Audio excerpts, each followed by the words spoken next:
Já faz tempo que a internet deixou de ser um mundo virtual.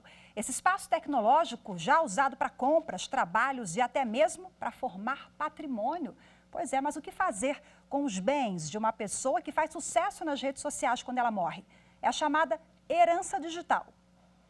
Isis precisou se reinventar após perder o emprego de assistente social em 2016. Com a ajuda da internet, ela conseguiu ampliar o que mais sabia fazer: divulgar mensagens que possam ajudar outras pessoas. De forma espontânea, para ocupar o tempo e não desencadear a ansiedade, eu comecei a criar conteúdo na internet. Então, algo que eu sempre falava sobre empoderamento, sobre raça, sobre cabelo crespo, dando dicas, e isso tomou uma proporção que eu mesmo não esperava. Aos poucos, Isis foi se aprimorando, investiu principalmente em capacitação e hoje tem mais de 10 mil seguidores no Instagram. Ela também participa de podcast toda semana e faz palestras de como ser uma digital influencer. Consigo monetizar como influenciadora, consigo monetizar também com podcast, através da publicidade no próprio podcast. Então, eu acredito que para a gente se destacar e para a gente monetizar, primeiro a gente tem que entender o nosso propósito. O que a gente quer informar? Para quem a gente quer informar? Isis pensou em quase tudo, mas quando a pergunta é o que fazer com esse patrimônio que ela vem acumulando quando ela morrer, a influenciadora desconversa. Eu acho muito bacana essa pergunta do nosso legado, né? Por isso que eu tenho muito cuidado. Tem vídeos quando eu comecei em 2017 no YouTube e bem visualizado, a galera continua comentando. Os bens no mundo virtual deixados por profissionais como a Isis, quando morrem, têm um nome. É a chamada herança digital. Ela é formada por direitos de conteúdos publicados, usados ou guardados de alguma forma. Por exemplo, uma gravação feita por um artista ou influenciador que não foi postada ou mesmo depois de publicada ainda tem valor comercial. Na Justiça ainda não há um consenso sobre quem tem direito e como dividir esse acervo. O assunto é tema de artigos de especialistas. No Congresso, já existem projetos para alterar o Marco Civil da Internet e o Código Civil, no sentido de garantir que esses bens sejam repassados a familiares e herdeiros. Mas, enquanto a lei não muda, a Justiça tem aplicado a legislação atual, inclusive o que está previsto nos contratos comerciais que foram assinados pelo dono do patrimônio. Com isso, geralmente, o direito à herança digital é negado. A gente continua nesse assunto agora, conversando ao vivo com a professora de Direito Civil e Digital da PUC do Rio de Janeiro, Caitlin Holland. Olá, seja bem-vinda, boa tarde. Boa tarde, Rafaela, obrigada pelo convite. Esse assunto é muito interessante, um pouco complexo até, porque faz parte da nossa realidade, mas é uma realidade que está presente assim na última década e agora que a gente está começando a pensar sobre isso, né, Caitlin? E o direito, eu acho que não conseguiu, a legislação, se adequar a essa nova realidade. O que a gente vem se utilizando? Qual é o norte jurídico atual e se as medidas, a lei vigente contempla a herança digital? Pois é, esse assunto é um assunto que é relativamente novo e no ordenamento brasileiro, de fato, a gente tem uma lacuna. Nós temos alguns projetos de lei em andamento no Congresso Nacional, mas verdadeiramente o que vem acontecendo hoje é que a legislação específica de direito das sucessões é que tem sido utilizada ou tem sido levantada para essas hipóteses de herança digital, ou de herança de bens digitais, né? Bens esses que têm valor financeiro, sem dúvida alguma.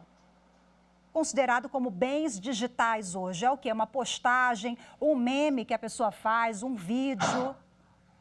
Exato. Qualquer tipo de conteúdo que é disponibilizado online e que pode ter algum tipo de valor financeiro, né?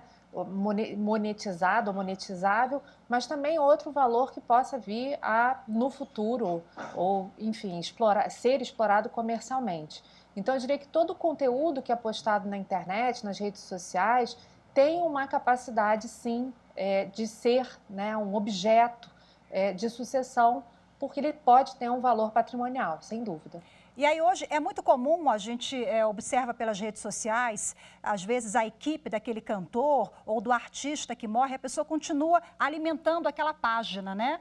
Então, a família que vai administrar aquele bem, aquele número de visualizações que acaba sendo monetizado, quem que vai administrar isso? E a família precisa recorrer, abrir um processo para conseguir ter acesso a essa renda, porventura, que possa ocorrer?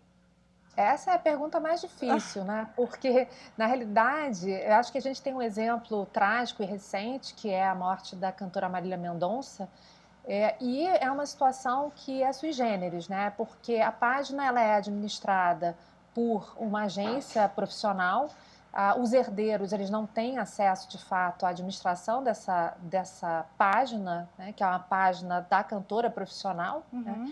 E mantém-se aquelas postagens como se fosse uma homenagem, né? Eu sei, o Facebook, por exemplo, quando a pessoa falece, faz um memorial em homenagem à pessoa. Então, ficam proibidas postagens posteriores à morte daquele sujeito.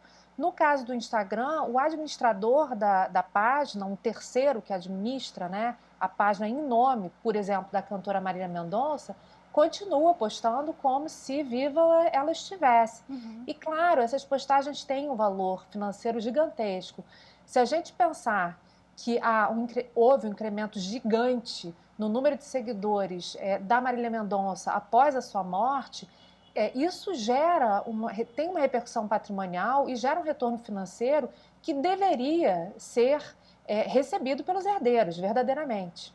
E aí, esse cantor, a pessoa pública, ou enfim, quem trabalha com isso, precisa colocar na herança lá a página na internet ou o seu trabalho no mundo virtual? Eu acho que, idealmente, a gente tem que sempre fazer testamento, né? Fazer um testamento digital, para mim, seria uma grande saída para resolver esse tipo de questão.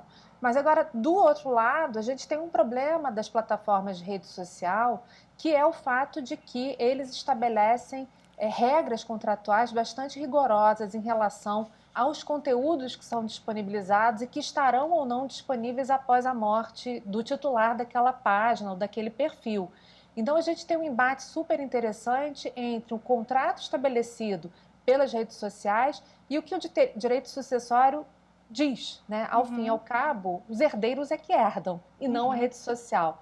Então, na verdade, a gente está diante de um debate sobre dinheiro, no fim das contas. E tem um limbo aí até a gente organizar isso tudo, né? E me recordo aqui, Caitlin, que o STJ recentemente julgou um caso também, não tem uma conexão direta, mas é o caso do Legião Urbana, né? Se a banda poderia continuar tocando e executando as músicas ou não. Certamente o Poder Judiciário pode receber alguma demanda a respeito da Marília Mendonça e a gente começar a construir uma jurisprudência em torno dessa questão, né? Daqui para frente, quem sabe?